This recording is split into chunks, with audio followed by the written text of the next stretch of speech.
ಎಲ್ಲ ಒಂದು S L C ವಿದ್ಯಾರ್ಥಿಗಳಿಗೆ ಟ್ರೂಸಿಕ ಅಫಿಷಿಯಲ್ ಚಾನಲ್ಗೆ ಸ್ವಾಗತ. ನಾನು Chetan C K. S L C annual exam March 26 ಯಾರೆಲ್ಲ ಬರ್ತಿದ್ದೀರಾ? ಇನ್ನೇನು ಮಾರ್ಚ್ 23 ವಿಜ್ಞಾನ ವಿಷಯದ ಎಕ್ಸಾಮ್ ಇದೆ. ಆದ್ದರಿಂದ ಇವತ್ತಿನ ಈ ವಿಡಿಯೋದಲ್ಲಿ ವಿಜ್ಞಾನ ವಿಷಯದ ಬೋರ್ಡ್ ಬಿಟ್ಟಿರುವ ಒಂದು ಮಾಡಲ್ ಕ್ವಶನ್ ಪೇಪರು ಉತ್ತರ ಸಹಿತ ನೋಡೋಣ.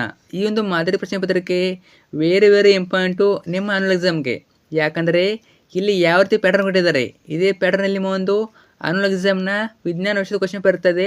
ಅಷ್ಟಿಲ್ಲದೆ ಪ್ರಶ್ನೆಗಳು ರಿಪೀಟ್ ಆಗ್ತವೆ. ಎಲ್ಲ ಕೂಡ ಇಂಪಾರ್ಟೆಂಟು. ಕೊನೆವರೆಗೆ ನೋಡಿ, ಸಂಪೂರ್ಣ ಕ್ವಶನ್ ಪೇಪರ್ ಉತ್ತರ ಸಹಿತ ಕೊಡ್ತೀನಿ. ಇದು ಮಾಡಲ್ ಕ್ವಶನ್ ಪೇಪರ್ 2. ಕೊನೆವರೆಗೆ ನೋಡಿ, ಎಲ್ಲ ಕೂಡ ಇಂಪಾರ್ಟೆಂಟು. ಓಕೆ, ಬನ್ನಿ ಇವತ್ತಿನ ಈ ವಿಡಿಯೋನ ಶುರು ಮಾಡೋಣ. ಅದಕ್ಕೆ ಮುಂಚೆ ಯಾರಲ್ಲ ಫಸ್ಟ್ ಟೈಮ್ ನಮ್ಮ ಒಂದು ಚಾನಲ್ ನೋಡ್ತಿದ್ದಾರಾ ಅಥವಾ ಚಾನಲ್ ಏನು ಕೂಡ ಯಾರೋ ಸಬ್ಸ್ಕ್ರೈಬ್ ಮಾಡ್ಕೊಂಡಿಲ್ಲ, ತಪ್ಪದಿಲ್ಲ ಚಾನಲ್ನ ಸಬ್ಸ್ಕ್ರೈಬ್ ಮಾಡ್ಕೊಳ್ಳಿ.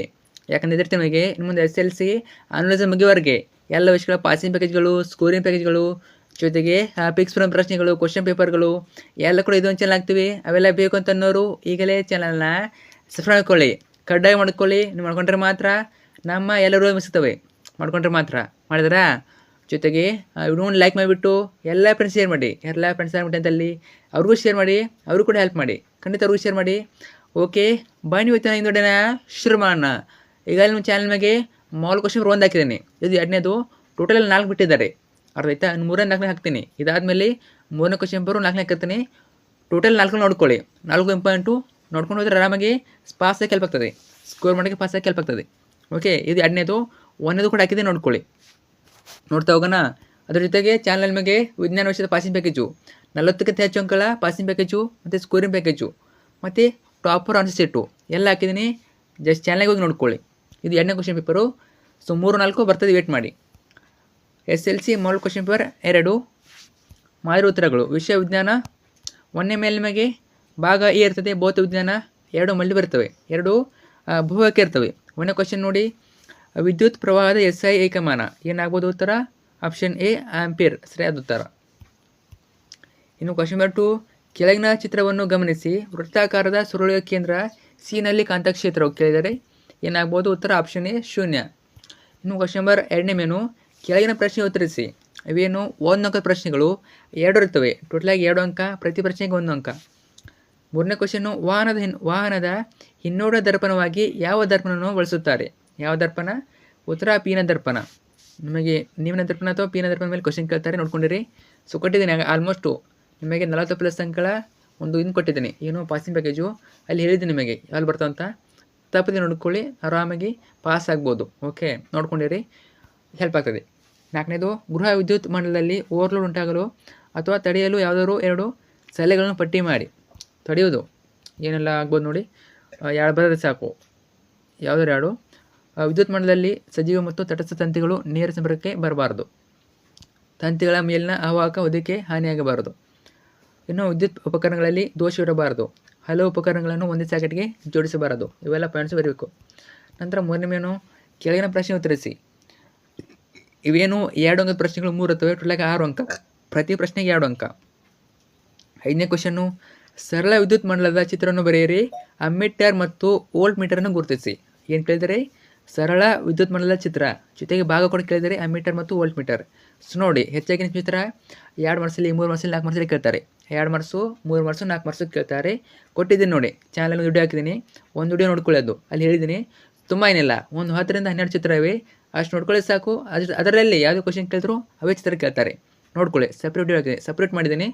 ಸೊ ಹಾಕಿದ್ದೀನಿ ಅನ್ಕೋತೀನಿ, ಹಾಕಿದ್ದೀನಿ ನೋಡಿ, ವಿಡಿಯೋ ಹಾಕಿದ್ದೀನಿ, ನೋಡ್ಕೊಳ್ಳಿ. ತುಂಬ ಏನಿಲ್ಲ, 10ರಿಂದ 12 ಚಿತ್ರ, ಅವೇ ಕ್ವಶನ್ ಬರ್ತವೆ, ನೋಡ್ಕೊಂಡಿರಿ.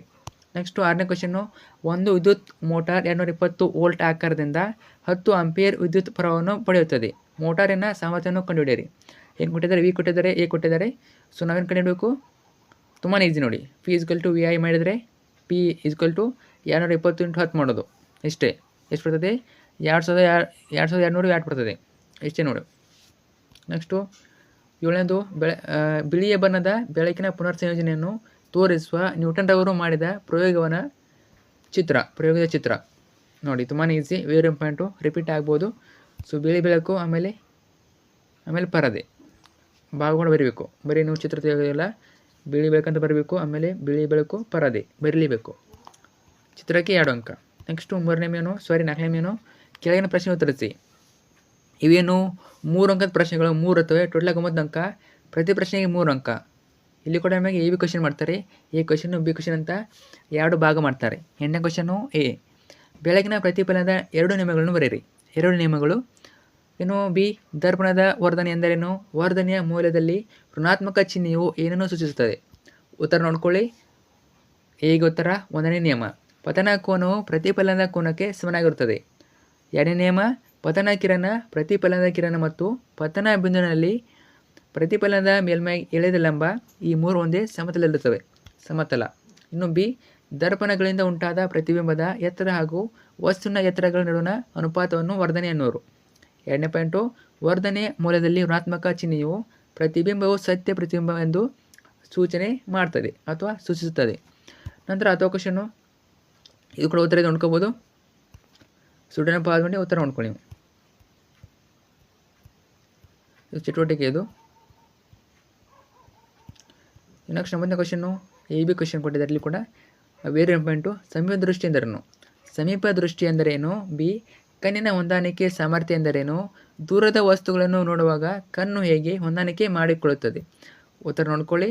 ಸಮೀಪ ವಸ್ತುಗಳನ್ನು ಸ್ಪಷ್ಟವಾಗಿ ನೋಡಲು ಸಾಧ್ಯವಾದ ಆದರೆ ದೂರದ ವಸ್ತುಗಳನ್ನು ಸ್ಪಷ್ಟವಾಗಿ ನೋಡಲು ಸಾಧ್ಯವಿಲ್ಲದ ಕಣ್ಣಿನ ದೋಷವನ್ನು ಸಮೀಪ ದೃಷ್ಟಿ ಎನ್ನುವರು ಅಥವಾ ದೂರದೃಷ್ಟಿ ಕೇಳ್ಬೋದು. ದೂರದೃಷ್ಟಿ ಅಥವಾ ಸಮೀಪ ದೃಷ್ಟಿ ಒಂದು ಕ್ವಶನ್ ಬರ್ತದೆ. ಇನ್ನು ಬಿ, ಹತ್ತಿರದ ವಸ್ತುಗಳು ಹಾಗೂ ದೂರದ ವಸ್ತುಗಳನ್ನು ನೋಡಲು ಕಣ್ಣಿನ ಮಸೂರದ ಸಂಗಮ ದೂರವನ್ನು ಹೊಂದಾಣಿಕೆ ಮಾಡಿಕೊಳ್ಳುವ ಸಾಮರ್ಥ್ಯವನ್ನು ಕಣ್ಣಿನ ಹೊಂದಾಣಿಕೆ ಎನ್ನುವರು ಅಥವಾ ಸಾಮರ್ಥ್ಯ ಎನ್ನುವರು. ನಂತರ ದೂರದ ವಸ್ತುಗಳನ್ನು ನೋಡುವಾಗ ಏನೆಲ್ಲಾಗ್ತವೆ ನೋಡಿ, ಸಿಲಿಯರಿ ಸ್ನಾಯುಗಳಿಂದ ಕಣ್ಣಿನ ಮಸೂರದ ವಕ್ರತೆಯ ಮಾರ್ಪಡಿಸಲ್ಪಡುತ್ತದೆ ಅಥವಾ ಕಡಿಮೆಯಾಗುತ್ತದೆ. ಕಣ್ಣಿನ ಮಸೂರದ ಸಂಗಮ ದೂರವು ಹೆಚ್ಚಾಗುತ್ತದೆ. ಕಣ್ಣಿನ ಮಸೂರವು ತೆಳಗಾಗುತ್ತದೆ. ಅಥವಾ ಕ್ವಶನ್ನು, ನಕ್ಷತ್ರಗಳು ಮಿನುಗುವಂತೆ ಕಾಣುತ್ತವೆ ಆದರೆ ಗ್ರಹಗಳು ಮಿನುಗಲು ಏಕೆ? ವೇರಿ ಪಾಯಿಂಟು, ಉತ್ತರ ಸಹಿತ ನೋಡ್ಕೊಳ್ಳಿ. ಉತ್ತರ ಇದೆ. ನಂತರ 10ನೇ ಕ್ವಶನ್ನು, ಸೊಲೆನಾಯ್ಡ್ ಎಂದರೇನು? ಬಿ, ಫ್ಲೆಮಿಂಗ್ ಎಡಗೈ ನಿಯಮವನ್ನು ನಿರೂಪಿಸಿ.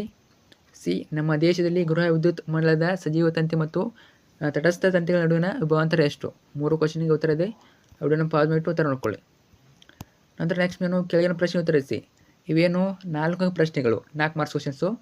2 ಇರ್ತವೆ. ಟೋಟಲಾಗಿ 8 ಅಂಕ. ಪ್ರತಿ ಪ್ರಶ್ನೆಗೆ 4 ಅಂಕ. ಇಲ್ಲಿ ಕೂಡ ನಮಗೆ ಎ ಬಿ ಕ್ವಶನ್ ಮಾಡ್ತಾರೆ. 11ನೇ ಕ್ವಶನ್ನು, ಜೌಲ್ನ ಉಷ್ಣೋತ್ಪಾದನಾ ನಿಯಮವನ್ನು ನಿರೂಪಿಸಿ ಮತ್ತು ವಿದ್ಯುತ್ ಉಷ್ಣೋತ್ಪಾದನಾ ಪರಿಣಾಮದ ಮೇಲೆ ಕಾರ್ಯನಿರ್ವಹಿಸುವ 4 ಸಾಧನಗಳನ್ನು ಬರೆಯಿರಿ ಅಥವಾ ಹೆಸರಿಸಿ. ಕಾರಣ ಕೊಡಿ. ಕ್ವಶನ್ನು ಬಿ, ವಿದ್ಯುತ್ ದೀಪಗಳ ತಂತುಗಳಲ್ಲಿ ವಿಶೇಷವಾಗಿ ಭೌತಿಕ ಟಂಗ್ಸ್ಟನ್ ಅನ್ನು ಬಳಸಲಾಗುತ್ತದೆ. ಏಕೆ? ಇನ್ನು 2ನೇದು, ವಿದ್ಯುತ್ ಪ್ರಸರಣದಲ್ಲಿ ಸಾಮಾನ್ಯವಾಗಿ ತಾಮ್ರ ಮತ್ತು ಅಲ್ಯೂಮಿನಿಯಂ ತಂತಿಗಳನ್ನು ಬಳಸಲಾಗುತ್ತದೆ. ಏಕೆ ಕೇಳಿದರೆ ಸೊ ಕಾರಣ ಕೊಡಬೇಕು ನೋಡಿ. 2 ಕ್ವಶನ್ಗೆ ಉತ್ತರವೇ. 10 ಕ್ವಶನ್ ಕೂಡ ಇದೆ, ಅದು ಬೇಡ ಅನ್ನೋದು ಬರೀಬೋದು. ಓಮ್ನ ನಿಯಮ ನಿರೂಪಿಸಿ. ವಾಹಕದ ರೋಧವು ಅವಲಂಬಿಸಿರುವ ಅಂಶಗಳನ್ನು ಪಟ್ಟಿ ಮಾಡಿ. ವೇರಿ ಪಾಯಿಂಟು ಬಿ, 2 ಬಿಂದುಗಳ ನಡುವಿನ ವಿಭವಾಂತರ 1v. ಈ ಹೇಳಿಕೆ ಅರ್ಥವನ್ನು ತಿಳಿಸಿ. ನೋಡ್ಕೊಳ್ಳಿ. ಇದು ಇಂಪಾಯಿಂಟು. ವಾಹಕದ ಉದ್ದ, ವಾಹಕದ ಅಡ್ಡ ಕೊಯ್ತ ದಪ್ಪ, ವಾಹಕದ ತಾಪ, ವಾಹಕದ ಪ್ರಾಕೃತಿಕ ಗುಣ. ಸೂತ್ರ ನೋಡ್ಕೊಳ್ಳಿ. ನೆಕ್ಸ್ಟ್ 12ನೇ ಕ್ವಶನು ಎ ಬಿ ಕ್ವಶನು, ಒಂದು ವಸ್ತುವನ್ನು 20 ಸೆಂಟಿಮೀಟರ್ ಸಂಗಮ ದೂರವಿರುವ ಪಿನ ಮಸೂರದ ಪ್ರಧಾನ ಅಕ್ಷದ ಮೇಲೆ ಲಂಬವಾಗಿ ಇರಿಸಲಾಗಿದೆ. ಪ್ರತಿಬಿಂಬದ ಸ್ಥಾನವು 60 ಸೆಂಟಿಮೀಟರ್ ಆಗಲು ವಸ್ತುವನ್ನು ಮಸೂರದಿಂದ ಎಷ್ಟು ದೂರದಲ್ಲಿ ಇರಬೇಕು? ಇನ್ನು ಬಿ, ಒಂದು ಮಸೂರದ ವಸ್ತು ದೂರ ಮತ್ತು ಪ್ರತಿಬಿಂಬದ ದೂರಗಳು ಕ್ರಮವಾಗಿ 30 ಸೆಂಟಿಮೀಟರ್ -30 ಸೆಂಟಿಮೀಟರ್ ಮತ್ತು -10 ಸೆಂಟಿಮೀಟರ್ ಆಗಿದೆ. ಬಳಸಲಾಗಿರುವ ಮಸೂರದ ವಿಧ ಮತ್ತು ಪ್ರತಿಬಿಂಬದ ಸ್ವಭಾವವನ್ನು ನಿರ್ಧರಿಸಿ. ನೋಡಿ, ಒಂದನೇಗೆ ಎ ಕ್ವಶನ್ ಆನ್ಸರು ತುಂಬಾ ಈಸಿ ನೋಡಿ. ಅವ್ರು ಏನು ಕೊಟ್ಟಿದ್ದಾರೆ? ಎಫ್ ಕೊಟ್ಟಿದ್ದಾರೆ 20 ಸೆಂಟಿಮೀಟರ್, ವಿ ಕೊಟ್ಟಿದ್ದಾರೆ 60 ಸೆಂಟಿಮೀಟರ್. ನಾವು ಈಗ ಏನು ಕಂಡುಹಿಡಬೇಕು? ಯು ಅನ್ನು ಕಂಡುಹಿಡಬೇಕು. ಸೂತ್ರ ಯಾವುದು? 1/f = 1/v - 1/u. ಎಲ್ಲ ಕಡೆ ಡಿವೈಡ್ ಇದೆ, ಎಲ್ಲ ಕೂಡ ಭಾಗಾಕಾರ. ಸೊ ಫಿಲ್ ಮಾಡಿ ಅದನ್ನ ಎಷ್ಟು ಬರ್ತದೆ ನೋಡಿ. U = -30 centimetre. ವಸ್ತುವನ್ನು ಮಸೂರದಿಂದ 30 ಸೆಂಟಿಮೀಟರ್ ದೂರದಲ್ಲಿ ಇರಿಸಬೇಕು. ನೆಕ್ಸ್ಟು ಬಿ, ಮಸೂರದ ವಿಧ, ನಿಮ್ನ ಮಸೂರ, ಪ್ರತಿಬಿಂಬದ ಸ್ವಭಾವ, ಮಿಥ್ಯ ಮತ್ತು ನೇರ. ಇದಾಯಿತು. ನೆಕ್ಸ್ಟು 2ನೇ ಭಾಗ ಯಾವುದಿದು? ಭಾಗ ಬಿ, ರಸಾಯನ ವಿಜ್ಞಾನ. ಇಲ್ಲೂ ಕೂಡ same pattern, multiple 1 marks 2 marks ಎಲ್ಲ ಕೂಡ ಇರ್ತವೆ. ಭಾಗ ಬಿ, ರಸಾಯನ ವಿಜ್ಞಾನ. ಬಹುಆಯ್ಕೆ ಪ್ರಶ್ನೆಗಳು 3, ಟೋಟಲಾಗಿ 3 ಅಂಕ. ಪ್ರತಿ ಪ್ರಶ್ನೆಗೆ 1 ಅಂಕ. 13ನೇ ಕ್ವಶನು, ಪೆಂಟೆನ್ಯಾಲ್ನಲ್ಲಿರುವ ಕ್ರಿಯಾ ಗುಂಪು. ಉತ್ತರ ಆಪ್ಷನ್ ಬಿ -CHO. 14, ಸೂರ್ಯನ ಬೆಳಕಿನ ತೆರೆದಿಟ್ಟ ಬೆಳ್ಳಿಯ ಕ್ಲೋರೈಡ್ ಬೂದು ಬಣ್ಣಕ್ಕೆ ತಿರುಗುತ್ತದೆ, ಏಕೆಂದರೆ ಬೆಳ್ಳಿ ಕ್ಲೋರೈಡ್ ಏನಾಗಿರ್ತದೆ, ಅದು ವಿಭಜನೆಗೊಂಡು ಬೆಳ್ಳಿ ಉಂಟಾಗುತ್ತದೆ. ಇನ್ನು 15ನೇ ಕ್ವಶನ್ನು, ಕಬ್ಬಿಣವನ್ನು ಕಠಿಣ ಮತ್ತು ಬಲಯುತವಾಗಿಸಲು ಏನಾಗಬೇಕದು? ಆಪ್ಷನ್ ಎ, ಶುದ್ಧ ಕಬ್ಬಿಣಕ್ಕೆ ಕಾರ್ಬನನ್ನು ಸೇರಿಸಲಾಗುತ್ತದೆ. ನಂತರ ನೆಕ್ಸ್ಟ್ ಮೇನು, ಕೆಳಗಿನ ಪ್ರಶ್ನೆ ಉತ್ತರಿಸಿ. ಇವೇನು 1 ಅಂಕದ ಪ್ರಶ್ನೆಗಳು 3 ಇರ್ತವೆ, ಟೋಟಲಾಗಿ 3 ಅಂಕ, ಪ್ರತಿ ಪ್ರಶ್ನೆಗೆ 1 ಅಂಕ. 16, ಹೈಡ್ರೋಕ್ಲೋರಿಕ್ ಆಮ್ಲವನ್ನು ಪ್ರಬಲ ಆಮ್ಲ ಎನ್ನಲಾಗುವುದು ಏಕೆ? ಉತ್ತರ, ಹೈಡ್ರೋಕ್ಲೋರಿಕ್ ಆಮ್ಲವು ನೀರಿನಲ್ಲಿ ಸಂಪೂರ್ಣವಾಗಿ ಅಯಾನುಗಳಾಗಿ ವಿಯೋಜನೆಗೊಳ್ಳುತ್ತದೆ. ಹೈಡ್ರೋಕ್ಲೋರಿಕ್ ಆಮ್ಲವು ನೀರಿನಲ್ಲಿ H+ ಅಯಾನುಗಳನ್ನು ಉಂಟು ಮಾಡುತ್ತದೆ. ಯಾವುದಾದ್ರು ಒಂದನ್ನು ಬರಬೇಕು. ನೆಕ್ಸ್ಟು 17, ಲೋದ್ರದಲ್ಲಿ ಹುರಿಯುವಿಕೆ ಎಂದರೇನು? ಹುರಿಯುವಿಕೆ ಅಧಿಕ ಪ್ರಮಾಣದ ಗಾಳಿ ಹಾಗೂ ಹೆಚ್ಚಿನ ಉಷ್ಣತೆಯಲ್ಲಿ ಸಲ್ಫೈಡ್ ಎದುರನ್ನು ಆಕ್ಸೈಡ್ಗಾಗಿ ಪರಿವರ್ತಿಸುವ ಕ್ರಿಯೆಯನ್ನು ಹುರಿಯುವಿಕೆ ಎನ್ನುವರು. 18, ಕಾರ್ಬನ್ ಸಂಯುಕ್ತಗಳ ಒಂದು ಗುಂಪಿನ ಮೊದಲನೇ ಸದಸ್ಯ CH3Cl ಆಗಿದೆ. ಈ ಗುಂಪಿನ 3ನೇ ಸದಸ್ಯ ಸಂಯುಕ್ತದ ಅಣುಸೂತ್ರ ಮತ್ತು ಹೆಸರನ್ನು ಬರೆಯಿರಿ. ಅಣುಸೂತ್ರ C3H7Cl, ಹೆಸರು ಕ್ಲೋರೋಪ್ರೋಪೇನ್. ನೆಕ್ಸ್ಟ್ ಮೇನು, ಕೆಳಗಿನ ಪ್ರಶ್ನೆ ಉತ್ತರಿಸಿ. 2 ಅಂಕದ ಪ್ರಶ್ನೆಗಳು 3 ಇರ್ತವೆ, ಟೋಟಲಾಗಿ 6 ಅಂಕ, ಪ್ರತಿ ಪ್ರಶ್ನೆಗೆ 2 ಅಂಕ. ನೋಡ್ಕೊಳ್ಳಿ, ಎಲ್ಲ ಕ್ವಶನ್ಸು ಉತ್ತರ ಸಹಿತವೆ. ವಿಡಿಯೋನ ಪಾಸ್ ಬಿಟ್ಟು ಪ್ರತಿ ಕ್ವಶನ್ ಉತ್ತರ ಸಹಿತ ನೋಡ್ಕೊಳ್ಳಿ. ಈಗ ಅಲ್ಲಿ ಹೇಳಿದ್ದೀನಿ ನಿಮಗೆ ಮಾಡಲ್ ಕ್ವಶನ್ ಪೇಪರ್ 1 ಹೇಳುವಾಗ ಹೇಳಿದ್ದೀನಿ, ಅದು ನೋಡ್ಕೊಳ್ಳಿ. ಇದು ಜಸ್ಟ್ ಮಾಡಲ್ ಅಷ್ಟೇ, ಅರ್ಥ ಆಯ್ತಾ? ನೀವು ವಿಡಿಯೋನ ಪಾಸ್ ಮಾಡಿ ಕ್ವಶನ್ ಮತ್ತು ಆನ್ಸರ್ ನೋಡ್ಕೊಳ್ಳಿ. ಇನ್ನೂ ಹಾಕ್ತೀನಿ 3ನೇ ಮಾಡಲ್ ಕ್ವಶನ್ ಪೇಪರ್ 4ನೇ ಹಾಕ್ತೀನಿ, ಇದ್ರ ಜೊತೆಗೆ ಅವ್ನು ನೋಡ್ಕೊಳ್ಳೇಬೇಕು. 4 ಮಾಡಲ್ ಕ್ವಶನ್ ಪೇಪರು ತುಂಬಾ ಇಂಪಾರ್ಟೆಂಟು. 21, ಸಾಬೂನು ಕೊಳೆಯನ್ನು ಸ್ವಚ್ಛಗೊಳಿಸುವ ಪ್ರಕ್ರಿಯೆ, ಇದು ಕೂಡ ಇಂಪಾರ್ಟೆಂಟ್ ಕ್ವಶನ್ನು. ಅದು ಬೇಡನವರು 10 ಕ್ವಶನ್ ಇರ್ತದೆ, ಇದನ್ನ ಬರಿಬೋದು. ಸೊ ಹೆಚ್ಚಾಗಿ ನಮಗೆ 10 ಕ್ವಶನ್ ಕೊಟ್ಟಿರ್ತಾರೆ, ಡೋಂಟ್ ವರಿ. ನೆಕ್ಸ್ಟು 3 ಅಂಕದ 3 ಪ್ರಶ್ನೆ, 9 ಅಂಕ, ಪ್ರತಿ ಪ್ರಶ್ನೆಗೆ 3 ಅಂಕ. ನೋಡಿ, ವೆರಿ ಇಂಪಾರ್ಟೆಂಟು. 22, ಕೆಳಗಿನ ಸಮೀಕರಣಗಳನ್ನು ಸರಿದೂಗಿಸಿ. ಕೇಳ್ಬೋದು, ಸಮೀಕರಣ ಸರಿದೂಗಿಸಬೇಕು, 3 ಮಾರ್ಕ್ಸ್ ಕೊಡ್ತಾರೆ.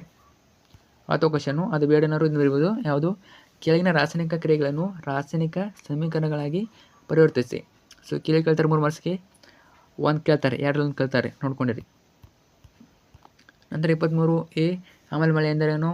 ಬಿ, ಆಮ್ಲ ಲೋಹದ ಕಾರ್ಬೋನೇಟ್ನೊಂದಿಗೆ ವರ್ತಿಸಿದಾಗ ಬಿಡುಗಡೆಯಾಗುವ ಅನಿಲ ಯಾವುದು? ಸಿ, ಅಡುಗೆ ಸೋಡಾ ರಾಸಾಯನಿಕ ಹೆಸರು ಮತ್ತು ಅನುಸೂತ್ರ ಬರೆಯಿರಿ. 3 ಕ್ವಶನ್ಗೆ ಉತ್ತರ ನೋಡ್ಕೊಳ್ಳಿ. ನೋಡಿ, ಇನ್ನೊಂದು ಕೇಳಿದರೆ, ಲೋಹದ ಮೇಲೆ ಹಬೆಯ ವರ್ತನೆಯನ್ನು ತೋರಿಸುವ ಉಪಯೋಗಿಸುವ ಉಪಕರಣಗಳ ಜೋಡಣೆ ಚಿತ್ರ ಬರೆಯಿರಿ. ಕೆಳಗಿನ ಭಾಗಗಳನ್ನು ಗುರುತಿಸಿ. 1ನೇದು ನೀರಿನಲ್ಲಿ ಅದ್ದಿದ ಗಾಜಿನ ನೂಲು, 2ನೇದು ನಿರ್ಗಮನ ನಾಳ. ನೋಡ್ಕೊಳ್ಳಿ, 2 ಕ್ವಶನ್ಗೆ ಆನ್ಸರ್ವೇ. ಭಾಗ ನೋಡ್ಕೊಳ್ಳಿ. ಚಿತ್ರಕ್ಕೆ 2 ಅಂಕ, ಭಾಗಗಳಿಗೆ 1 ಅಂಕ, ಟೋಟಲ್ 3 ಅಂಕ. ನೋಡಿ, ಅದರಿಂದ ಚಿತ್ರ ಜೊತೆಗೆ ಭಾಗ ನೋಡ್ಕೊಳ್ಳಿ. ಭಾಗ ಕೇಳ್ತಾರೆ. ನಂತರ last question 4 marks, 1 question, total 4 marks.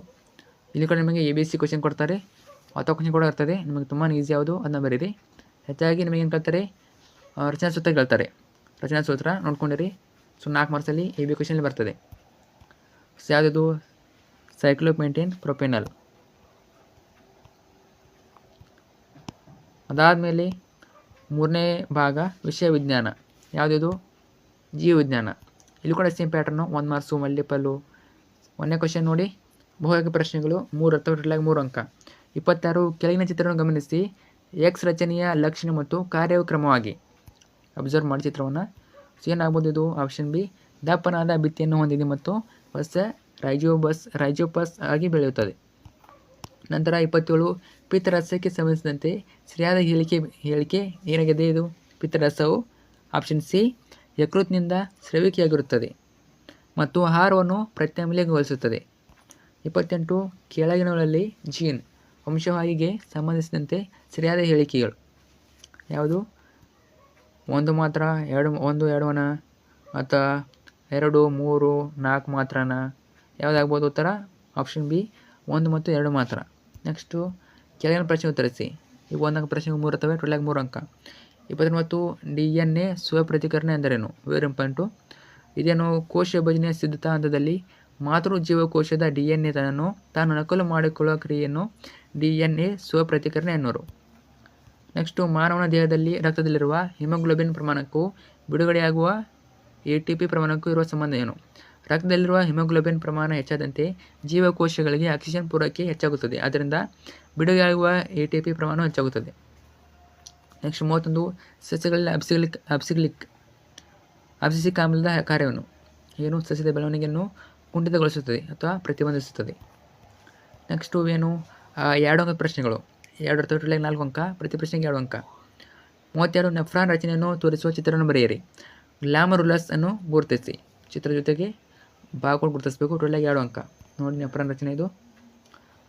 Glomerulus ಚಿತ್ರಕ್ಕೆ 1.5 ಅಂಕ, ಭಾಗಕ್ಕೆ ಅರ್ಧ ಅಂಕ, ಟೋಟಲ್ 2 ಅಂಕ.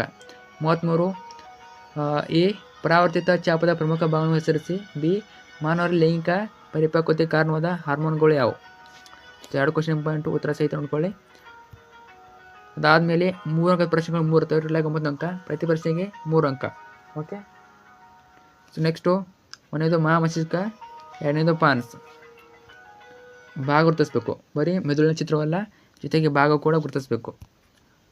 ಸೊ ನೋಡಿ, ಚಿತ್ರಕ್ಕೆ 2 ಅಂಕ, ಭಾಗಕ್ಕೆ 1 ಅಂಕ, ಟೋಟಲ್ 3 ಅಂಕ. ನಿಮಗೆ ಮೆದುಳು ಅಥವಾ ಹೃದಯ ಈ 2 ಚಿತ್ರಗಳಲ್ಲಿ ಒಂದು ಕೇಳ್ತಾರೆ ಆ್ಯನುವಲ್ ಎಕ್ಸಾಮ್ನಲ್ಲಿ, ನೋಡ್ಕೊಂಡಿರಿ. ಸೊ ನೆಕ್ಸ್ಟು 35ನೇ ಕ್ವಶನ್ನು ಏನಿದು? ಚಕ್ಕರ್ ಬೋರ್ಡು ಫಿಕ್ಸ್ ಕೇಳ್ತಾರೆ ಕ್ವಶನ್ನು. Very important. ಈ ಒಂದು ಕ್ವಶನ್ ಪ್ರತಿ ವರ್ಷ ಕೇಳಿದರೆ ಈ ವರ್ಷ ಕೂಡ ಕೇಳೋ ಚಾನ್ಸ್ ತುಂಬನೇ ಇದೆ, ನೋಡ್ಕೊಂಡಿರಿ ಉತ್ತರ ಸಹಿತ. ಮತ್ತು ಅನುಪಾತ ಬರಬೇಕು. ಜಿ ನಮ್ಮ ಅನುಪಾತ ಬರಲೇಬೇಕು. 10 ಕ್ವಶನು. ಸೊ 2 ಕೂಡ ಚಕ್ಕರ್ ಬೋರ್ಡ್ ಬರ್ತವೆ. ನಿಮಗೆ ತುಂಬಾ ಈಸಿ ಯಾವುದು ಅದನ್ನು ಬರೀರಿ. ಇದು ಜಿ ನಮೂನೆ ಅನುಪಾತ, ಇದು ನೋಡಿ. ಓಕೆ, ಯಾವತ್ತರೂಪ ಅನುಪಾತ ಮತ್ತು ಜಿ ನಮೂನೆ ಅನುಪಾತ. ನೆಕ್ಸ್ಟ್ 36 ಇಲ್ಲಿ ಕೂಡ ABC ಇರ್ತವೆ ಕ್ವಶನ್ಗಳು. ಅದಾದಮೇಲೆ ಕೆಳಗಿನ ಪ್ರಶ್ನೆ ಉತ್ತರಿಸಿ. 4 ಮಾರ್ಕ್ಸಿಗೆ 1 ಕ್ವಶನ್, ಒಟ್ಲಾಗಿ 4 ಮಾರ್ಕ್ಸು. AB ಕ್ವಶನ್ನು ಮಹಾಪಧನಿ ಮತ್ತು ಪುಪಸಕ ಅಭಿಧಮನಿಗಳ ಕಾರ್ಯಗಳೇನು? ಬಿ ಸಸ್ಯಗಳ ದ್ವಿತೀಯ ಸಂಶ್ಲೇಷಣೆಯಲ್ಲಿ ಜರುಗುವ ಘಟನೆಗಳನ್ನು ತಿಳಿಸಿ. ನೋಡ್ಕೊಳ್ಳಿ ಉತ್ತರ. ಸೊ AB ಕ್ವಶನ್ಗೂ ಆನ್ಸರ್ವೇ ಇದೇ ರೀತಿ ಎಲ್ಲ ಕ್ವಶನ್ ನೋಡ್ಕೊಳ್ಳಿ. ಹೆಚ್ಚಾಗಿ ನಿಮ್ಗೆ 10 ಕ್ವಶನ್ ಕೊಡ್ತಾರೆ. 10 ಕ್ವಶನ್ ಇರ್ತವೆ. ಡೋಂಟ್ ವರಿ, ಒಂದು ಟಫ್ ಆದರೂ ಒಂದು ಬರಿಬೋದು. ವ್ಯತ್ಯಾಸ ನೋಡ್ಕೊಳ್ಳಿ. 2 ಮಾರ್ಕ್ಸಿಗೆ ವ್ಯತ್ಯಾಸ ಕೇಳ್ತಾರೆ. ಓಕೆ. ಸೊ ಸೈಲಮ್ ಫ್ಲೋಯಮ್ ಎಲ್ಲ ಕೊಟ್ಟಿದ್ದೀನಿ ಪಾಸಿಂಗ್ ಬೇಸ್ ಹೇಳುವಾಗ. ನೆಕ್ಸ್ಟು ಲಾಸ್ಟ್ ಕ್ವಶನ್ 5 ಮಾರ್ಕ್ಸಿಗೆ 1 ಕ್ವಶನು, ಟೋಟಲಾಗಿ 5 ಮಾರ್ಕ್ಸು. ABC ಕ್ವಶನ್ ಕೊಡ್ತಾರೆ. ಹೆಚ್ಚಾಗಿ ನಿಮಗೆ 3ನೇ ಭಾಗದಲ್ಲಿ ಭಾಗ ಸಿಲಿ ಕೊಡ್ತಾರೆ. ಜೀವವಿಜ್ಞಾನದಲ್ಲಿ 5 ಮಾರ್ಕ್ಸ್ ಕ್ವಶನ್ನು ನೋಡಿ. 3 ಪಾಯಿಂಟು. ಸ್ತ್ರೀಯ ಗರ್ಭಾಶಯದಲ್ಲಿ ಭ್ರೂಣದ ಬೆಳವಣಿಗೆ ಹಂತದಲ್ಲಿ ಜೀರಾವಿನ ಪಾತ್ರವೇನು? ಮತ್ತು ಪುರುಷರಲ್ಲಿ ವೃಷಣಗಳು ಕಿಬ್ಬೊಟ್ಟೆಯ ಹೊರಗೆ ಇರುತ್ತವೆ ಏಕೆ? ಸಿ ಲೈಂಗಿಕ ಸಂತಾನೋತ್ಪತ್ತಿಯಲ್ಲಿ ವರ್ಣತಂತುಗಳ ಸಂಖ್ಯೆಯು ಹೇಗೆ ಮರುಹೊಂದಾಣಿಕೆಯಾಗುತ್ತದೆ ವಿವರಿಸಿ. ನಿಮಗೆ ಇದು ಬೇಡನವರು 10 ಕ್ವಶನ್ ಕೊಟ್ಟಿರ್ತಾರೆ, ಅದನ್ನು ಬರಿಬೋದು. ನೋಡಿ, ಅದು ಬೇಡನವರು ಇದನ್ನು ಕೊಟ್ಟಿರ್ತಾರೆ, ಇದನ್ನು ಬರಿಬೋದು. 2 ಕ್ವಶನ್ ಉತ್ತರವೇ. ನಿಮಗೆ ತುಂಬಾ ಈಸಿ ಯಾವುದು ಅದನ್ನು ಬರೀರಿ. ಇವೇ ಕೊಡ್ತಾರೆ ಅಂತ ಹೇಳೋಕ್ಕಾಗಲ್ಲ, ರಿಪೀಟ್ ಆಗ್ಬೋದು. ಒಟ್ಟಿನಲ್ಲಿ ಬೋರ್ಡರ್ ಬಿಟ್ಟು 4 ಮಾಲ್ ಪೇಪರ್ ನೋಡ್ಕೊಳ್ಳಿ. ನಿಮ್ಮ ಎಕ್ಸಾಮ್ಗೆ ತುಂಬಾ ಹೆಲ್ಪ್ಫುಲ್ಲು ಎಲ್ಲ ಕ್ವಶನ್ ಪೇಪರ್ಗಳು. ಓಕೆ. ಸೊ ಇಷ್ಟೊಂದು ಕ್ವಶನ್ ಪೇಪರು ಚೆನ್ನಾಗಿ ನೋಡ್ಕೊಳ್ಳಿ. ಫ್ರೆಂಡ್ಸ್ ಶೇರ್ ಮಾಡಿ. ಏನೇ ಡೌಟಲ್ಲಿ ಕಮೆಂಟ್ ಮಾಡಿ, ರಿಪ್ಲೈ ಕೊಡ್ತೀನಿ ಅಥವಾ ನೆಕ್ಸ್ಟ್ ವಿಡಿಯೋದಲ್ಲಿ ಮಾಹಿತಿ ಕೊಡ್ತೀನಿ. ಓಕೆ. ಜೊತೆಗೆ ನಾವು ಹೋಗಿರೋ passing package scoring package miss ಮಾಡಿ ಓದ್ಕೊಳ್ಳಿ. ಅವೇ ಕ್ವಶನ್ಗಳು ಎಕ್ಸಾಮಲ್ಲಿ ಬರ್ತವೆ. ಮತ್ತೆ ಬರ್ತಿದ್ದೀನಿ, ನೋಡ್ಕೊಳ್ಳಿ. ಎಕ್ಸಾಮಿಗೆ ತುಂಬಾ ಯೂಸ್ಫುಲ್ಲು. ಫ್ರೆಂಡ್ಸ್ ಶೇರ್ ಮಾಡಿ. Thank you so much.